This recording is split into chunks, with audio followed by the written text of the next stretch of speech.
titled this chapter, Navigating the Future.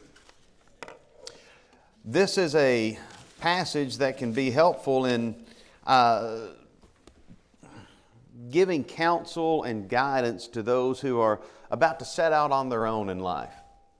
But if we really look at it closely, it's going to give counsel and guidance for how to get them pointed in the right direction far before it's time for them to set out on their own.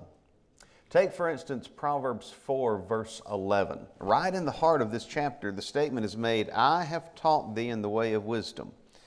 I have led thee in right paths. The counsel that's being given in this chapter is hinging on the idea of looking ahead, but at this point, he turns the focus back. He's giving counsel that he himself received when he was a child, and he says, conveying the message that he was taught and the message that he can honestly convey, I have taught thee in the way of wisdom. I've led thee in right paths.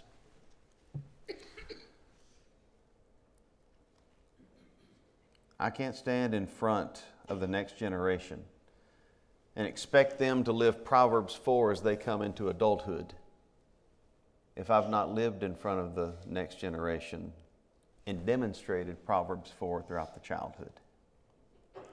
I have led thee in the way of wisdom. I've taught thee in right paths.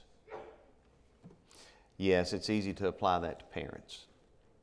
We can also apply that congregationally. There is a very real sense in which we want the best, not only for our children, but for the next generation, right? I mean, we know the world has gone kaput, but we want to do the best that we can for them to point them in the right direction.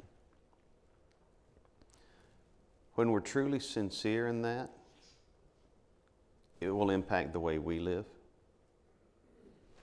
the way we think, the way we look at life. I have taught thee in the way of wisdom. I've led thee in right paths. Let that verse be a key idea in examining this chapter and investigating the first three verses. We really looked at that with a dual view. First, we went through those first three verses and looked at the idea of receiving counsel, that admonition being given that is so often reiterated throughout the book of Proverbs. My son, hear the instruction. Hear ye children the instruction of a father. Attend to know the words of understanding. Receive counsel, the idea of regarding counsel, Proverbs 4:2. I give you good doctrine, forsake ye not my law. And then respecting the counselor, I was my father's son, tender and only beloved in the sight of my mother. There's an admonition for the learner. The idea of receive counsel, regard counsel, and respect the counselors. But if we look at it from the flip side, there's a lot said here that can instruct us in how to teach. Not just what to teach, but how to teach. Because guidance gives expectations. Here's what you need to receive. Here's the goal. I'm giving you direction. I'm giving you a goal, and I'm giving you boundaries. Direction, the instruction of a father. Attend to know understanding, there's the goal, and I'm giving you good doctrine, don't forsake my law. Here are the boundaries, here are the parameters. We discussed when last we met how those that are being taught need not only direction, but they need goals. Here's where I need to be at this point. Here's the target aim of the instruction being given, and here are the boundaries.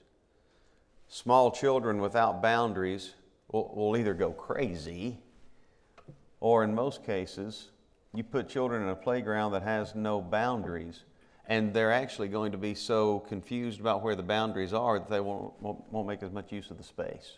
Studies have demonstrated that. Our point here being this: the wise man gives directions, a goal, and boundaries. Guidance gives expectations, gives explanations. We looked at the way that he teaches.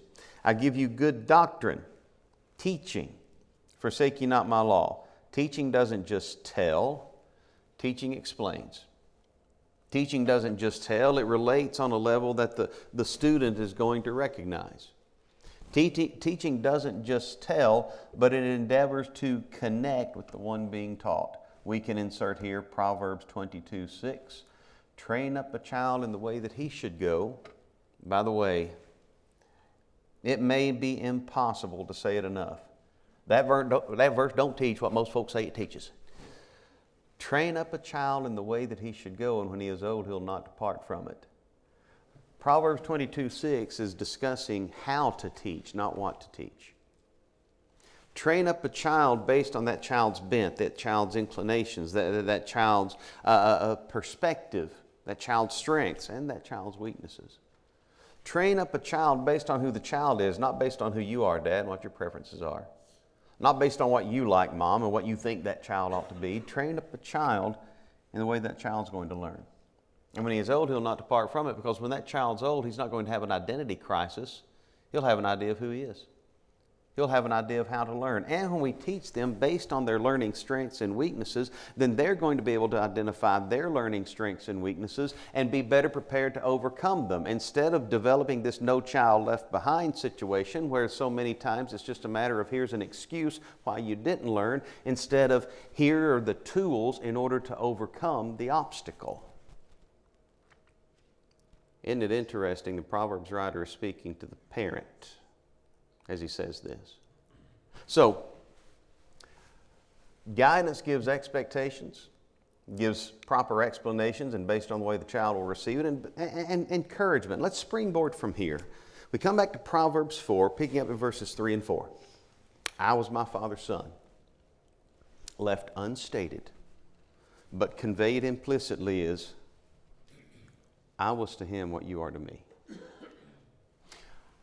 I was my father's son, tender and only beloved in the sight of my mother. I remember when I was Daddy's boy and the apple of Mama's eye. I remember when my parents saw me, when my instructors and teachers saw me the way that I view you. He's giving them a positive connection with the one giving the instruction. Now, we live in a world, and I've said it myself, I brought you into this world and I'll take you out. Matter of fact, I'm pretty sure I told one or two. I know I can make another one just like you. Look at the series. But the point here being this. We live in a world where we've adopted a nonchalant and comical approach to a toughness. But there is a very real sense in which we need to pull back some curtains. We need to lower the guard. And we need to make sure that as those that are in the role of instructing, whether we're talking about parents or we're talking about leaders in the church, we need to make sure that we are conveying to the ones that we are instructing that they matter. They mean something. I'm not saying these things just to say them, is essentially the sense of what he's conveying. I was Daddy's boy. I was the apple of Mom's eye. And he taught me also. Implicit, not explicitly stated, he taught me also, just like I'm teaching you. There's a relationship that's being conveyed here. And he's looking fondly at the memory of when he sat receiving instruction from a teacher who cared. And he's taking the position of a teacher who cares. He taught me also, and said unto me, let thine heart retain my words, keep my commandments, and live. The word translated heart is that Hebrew word lab. That is another idea that may not be possible to overemphasize in studying the book of Proverbs, because it connects strongly with the idea of the center of a person's being, the core, a person's identity. Let your very identity, let who you are, keep what I'm saying. Let thine heart retain my words, keep my commandments, and live. The chapter begins with counsel that says you know you have guidance, and is conveying the guidance that has been received. We go ahead and move forward. Not only is it you know you have guidance, but you know what to get. Picking up at verse 5, get wisdom, get understanding, forget it not, neither decline from the words of thy mouth. The idea behind the words get wisdom is the emphasis of acquire it. See it as something worth obtaining. Go after it. Pursue it. Don't forget it. Don't decline from the words that are being given. Hold to wisdom, and the outcome is going to be protected. Forget it not. How much of what we learn do we tend to forget? Somebody told me, but I forgot. 90%.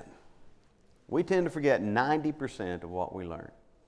unless we learn it emotionally, and then we remember about 90% of it, or so the colloquial description is given. Isn't it interesting that he says, get wisdom, as he says, get wisdom and get understanding, he's connected it to the heart, the core of the being, and an emotional connection with the teacher? Which teachers do you remember best? From which teachers did you learn the most? The ones that taught positively, that had confidence in you, that raised the bar, that pushed you, but that knew you could do it? Or the ones that were disagreeable, that didn't care, that were just looking to get you out of the face and out of the way? From which teacher did you learn more? Here he's taking an approach that connects the student to the teacher and then connects the student to what is taught. Get wisdom and get understanding. Don't you forget it. Don't decline from the words of my mouth. And if you forsake, don't forsake her. Don't let it go. Don't abandon what you're being taught. She'll preserve you. Love her and she shall keep thee. Here again, like happens repeatedly in the book of Proverbs, wisdom is personified as a she. It happened back in Proverbs 1. It'll happen in Proverbs 7, Proverbs 8. For now, she's the principal thing. Don't forget her. Verse 6. She'll protect you. We've hit on this idea in previous chapters, the idea of wisdom providing an outlook on life that is going to take prudent steps. Wisdom is going to supply a level of protection in the sense that we do less stupid. Forsake her not, she'll preserve thee. Love her, she shall keep thee. Hold to wisdom and be protected. Hold to wisdom and be promoted. Look at verse 7. Wisdom is the principal thing, therefore get wisdom, and with all thy getting, get understanding. The way verse 7 is worded in the King James makes wisdom the spotlight, and it's not a bad wording. Other translations have the beginning of wisdom is this, and that might be a better conveyance of the idea. We know that the fear of the Lord is the beginning of wisdom, Proverbs 1:7, Proverbs 9:10, beginning of knowledge in Proverbs 1:7. Here, Proverbs 4:7, wisdom is the principal thing, King James, or the beginning of wisdom is this. No matter how you look at it, here's the point. Get wisdom. This is a decision. This is an exhortation saying, the first thing that needs to happen if you're going to get wisdom is decide to get wisdom. When wisdom occurs by accident, then that's going to be wisdom that is only obtained on the other side of foolishness. Wisdom is the principal thing, therefore get wisdom. Make the decision. Decide, I want to be wiser in this area. I want to be wiser in interacting with people. I want to be wiser in my stewardship. I want to be wiser in teaching and instructing. I want to be wiser in making decisions. I want to be wiser in explaining myself. I want to be wiser. Wisdom is the principal thing. Make the decision. Get wisdom. And with all thy getting, with everything you've got, get understanding. This puts the value on it. With all that you can put into it, get understanding. The Hebrew word being being, so often made synonymous with wisdom, but at the same time it carries the idea of a mental separation of thought, looking at things from multiple perspectives. Exalt her, this speaking of wisdom. Lift her up. Elevate her. And she shall promote thee. What's it mean to get a promotion? Which way are you moving? When you exalt wisdom, what does she do? She's going to lift you up. Exalt her, she shall promote thee. The more that you lift up wisdom, the more that you raise wisdom high, the more you raise the bar for following after wisdom, the more she promotes you. Now, this is not some sort of self-centered, superficial, materialistic promotion. This is a real godly wisdom that results in a person making better decisions. Exalt her, she shall promote thee. She shall bring thee to honor when thou dost embrace her. When thou dost embrace her. The closer you get, the more of a hold that you obtain, the more she brings thee to honor. Now keep in mind, wisdom is being personified as an individual, but think about some things that people often try to get or people often try to prioritize that become a distraction and a bane on life. For instance, there are some people that love money. Well, Paul would say that the love of money is the root of all evil, 1 Timothy chapter 6. What will money do to me when I love it? Will it promote me or will it demote me? It'll demote. Or maybe we leave the love of money. Maybe we talk about the love of pleasure, the love of entertainment, the love of attention, the love of intoxication. If I take hold of any of these individuals, what will they do to me? They're going to kick me in the shin, kick me in the gut, kick me in the teeth, and leave me on the ground. They are going to demote me. Not wisdom. The more time we spend with wisdom, the more we embrace this idea, and please keep in mind, and it's going to be spotlighted at the end of this chapter, turn not to the right hand nor to the left, remove thy foot from evil. The wisdom that's being conveyed hinges on a recognition of God's standards. The fear of the Lord is the beginning of wisdom. And this fear of the Lord is going to involve staying away from the path of the evil in Proverbs 1. To deliver thee from the evil man and the strange woman, Proverbs 2. Avoid the path of the evil, Proverbs 3:31. Not going in the way that is iniquity. There is a strong moral connection with the wisdom that's to be sought. Okay, so let's flip this around. Let's take it in terms of a society that embraces immorality. What happens to a society that embraces a devaluing of human life? What happens to a society that embraces a compromise on what the home is supposed to be? What happened to ancient Israel when they embraced a compromise as it pertained to God's standard of wisdom and how to treat people? From the leaders down, you look at the days of Jeremiah, and the leaders were consuming the goods of the poor. What does it do to a society? Well, what did it do to ancient Jerusalem, c. 586 BC, and the city smoldering? What did it do to the other empires? Now, exalt her, she'll promote you. She'll bring you to honor when you embrace her. She'll give to thine head an ornament of grace, verse 9, a crown of glory shall she deliver to thee. Let's go ahead and move forward. Hold wisdom up and be promoted. So the idea of you have guidance, you know what to get. Now we come to verse 10. You know the way to go. The guidance is coming from a caring instructor. What to get is wisdom. And it's the wisdom that is from God and is only sought by seeking God and His standard. The way to go, Proverbs 4, verse 10. Hear, my son, and receive my sayings, and the years of thy life shall be many. The idea, the years of thy life shall be many, isn't to be taken as a literal promise with zero exception. It's the idea of a more complete and fulfilled life. And it shouldn't be taken merely as a description of the duration of life. It's more of an idea of a proper enjoyment of life. The years of your life are going to be fuller. More years, yes, that is very much a frequent result of practicing wisdom, but better years.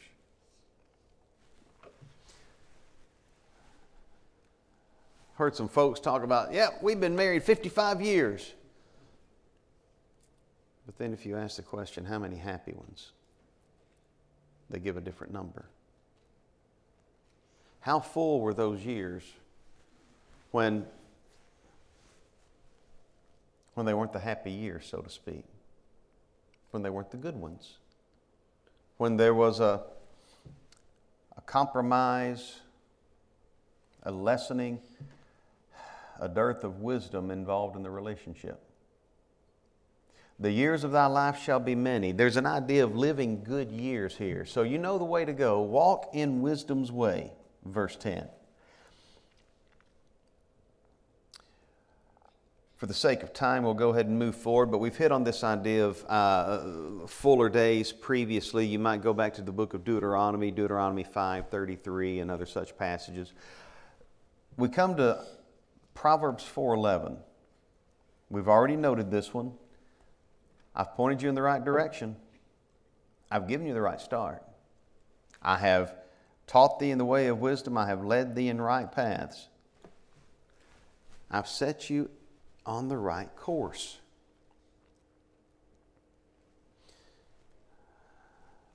Now, something these lips have repeatedly said to all three of our sons is, be better than me.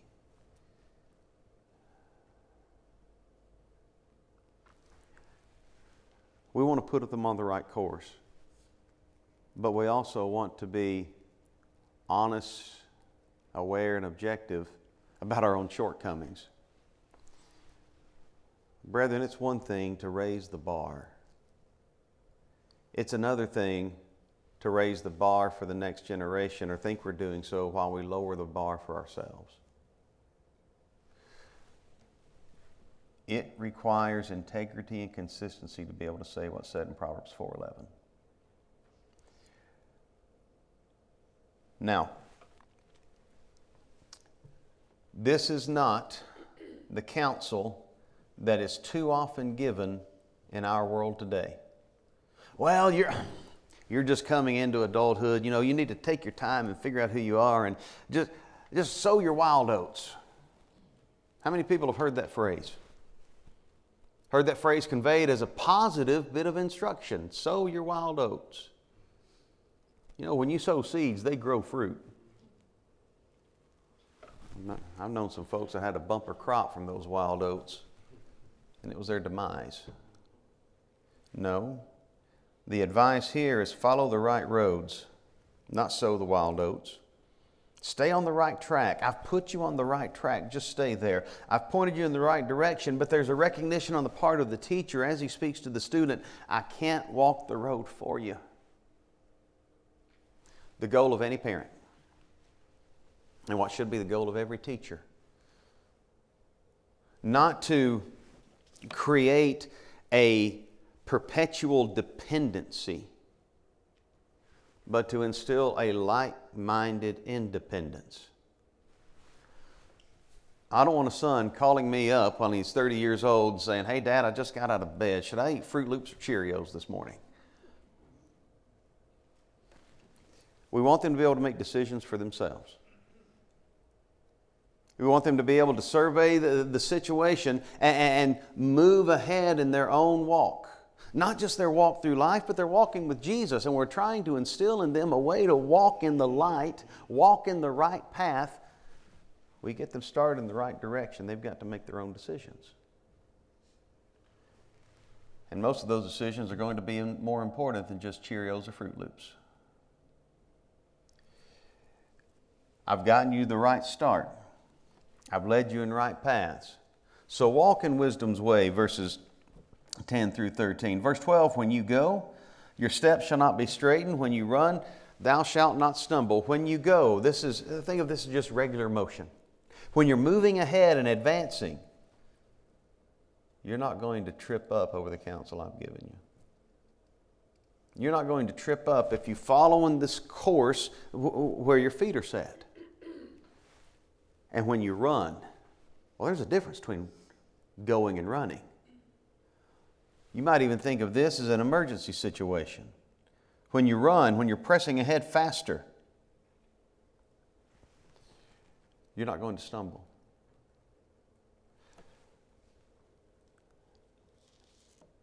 The encouragement is for the student.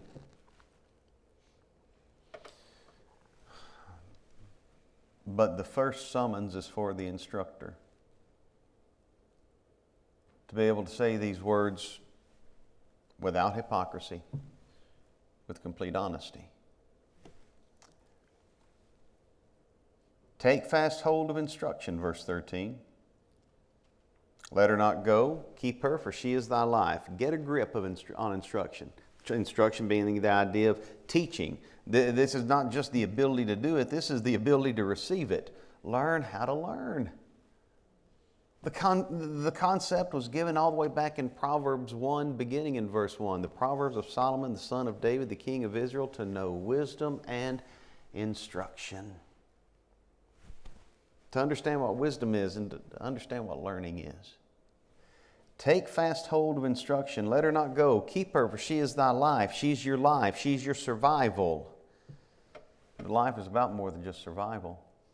There are times that we use life to convey the idea of vitality. She's your strength. But life is more than just survival and strength. There are times that we use the idea of life to discuss that which maintains life and nourishes life. Wisdom is your survival, she's your strength, and she's your sustenance. She's everything that you need for life. Okay. So what about those that are sowing those wild oats? What about those that are following those different paths? What about those who in their daily life and emergency situations are taking different roads? What about those who are pursuing the sex and alcohol and drugs and parties that beget the death, the disease, and the orphans? Or what about those that follow after pride, condescension, disdain for the well-being of others? They may not beget the moral outcomes of what we see as some of the more blatant sins in our mind. But the wisdom being taught in the book of Proverbs is a comprehensive wisdom that is calling for the student to act like the Lord. Now, walk in wisdom's way and avoid the wicked's way. Picking up at verse 14, enter not into the path of the wicked, go not in the way of evil men. This concept was mentioned back up in verses 12 and 13. It's also mentioned all the way back in chapter 3. If you were to look at chapter 3, verse 23, you could take it all the way back to chapter 1. Be mindful of your road. Avoid the way of the wicked. Go not in the way of evil men, verse 14. Avoid it, pass by it, pass not by it, turn from it, and pass away. The path of the wicked ought not be appealing to the wise. Matter of fact, if you look at Proverbs 8:13, the statement is made, the fear of the Lord is to hate evil. By the way, this is wisdom personified speaking. Proverbs 8:13, the fear of the Lord is to hate evil, pride and arrogancy and the evil way and the froward mouth do I hate. There's an exhortation given not to envy the way of evil men, back in Proverbs 3:31. Don't envy the way of the oppressor. Don't look at the way of evil and think, well, that looks like the easier route. You ever heard people take what Jesus said in Matthew 7 and then ultimately conclude exactly that? Well, the way of the wicked's easy. Because Jesus said, enter at the straight gate. Wide is the gate and broad the way that leads to destruction. But straight is the gate and narrow the way that leads to life. Well, we're taking the harder route. Only when we look at it in a worldly way. Which is why Jesus had to describe it in those very terms, because the people to whom he was preaching had such a skewed view of life and righteousness that doing what was right was going to seem harder to them. But if we listen to what wisdom has to say, the way of the wicked is abomination. That's not the route we want to take. The way of the wicked is not easier. Avoid it, pass not by it, turn from it, pass away, Proverbs 4:15. We can apply this to our jobs. Well, I've got a buddy who's making good money, compromising his integrity. He lies to make sales, but if I do what he does, I can have a house as big as his. This can apply to friends. It can apply to entertainment. Only a fool expects to stay clean while fellowshipping sin. And so the encouragement is to mind your path. Keep in mind there's a strong moral connection in every bit of advice that's given here. We move to verse 16. Walk in wisdom's way. Avoid the wicked's way. In verse 16, beware of the wicked's wants. They sleep not except they have done mischief. Their sleep is taken away unless they cause some to fall. They can't even get a good night's sleep if they don't know that they've hoodooed or wronged someone. Their sleep is interrupted. Their sustenance is iniquity. Verse 17 actually says they eat the bread of wickedness, literally the bread gotten by wickedness. They drink the wine gotten by violence. They can't get a good night's rest unless they know that they've come out on top in mistreating someone. This way of life, this mindset, this behavior has become such a part of who they are that life has no fulfillment in their minds unless they have done the exact opposite of what God's standard would employ. Life's not worth living if I can't cheat somebody. Life's not worth living if I can't brag about having gotten the better of so-and-so and such and such.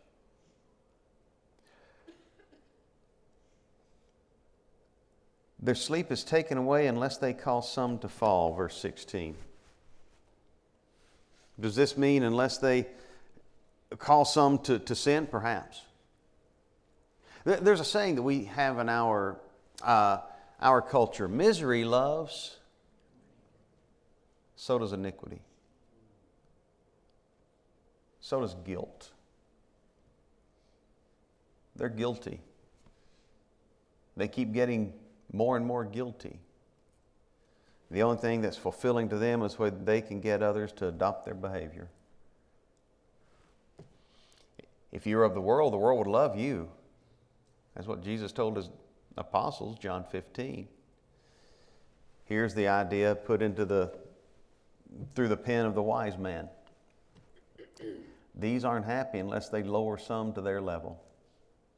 Unless they cause some to fall down to where they are, or cause some to sin, or take advantage of some.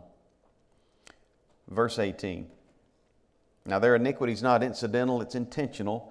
In verse 18, the path of the just is different. This is the shining light that shines more and more into the perfect day. The idea given here is the path of the just is bright, it's discernible, you can tell where you're walking, and as the morning light means the breaking dawn. And it shines more and more unto the perfect or the full day. You ever been out before the sun came up? Maybe you're driving, maybe you're walking. Harder to see before the sun rises. You start to see the sun appear on the horizon. If you're driving directly into it, there might be a problem because it's so bright. But if you're able to see the sun appear on the horizon to your left or your right or behind you, then your path becomes brighter and brighter. As the day move forward, you see better and better.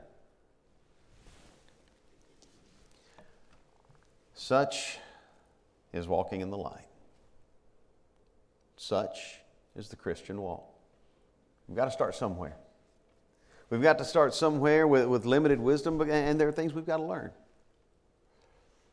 But the more we walk this path, the more we walk in the way of the just and that which is good and upright, the more we walk in the way of that which is morally proper, the more clear the steps become.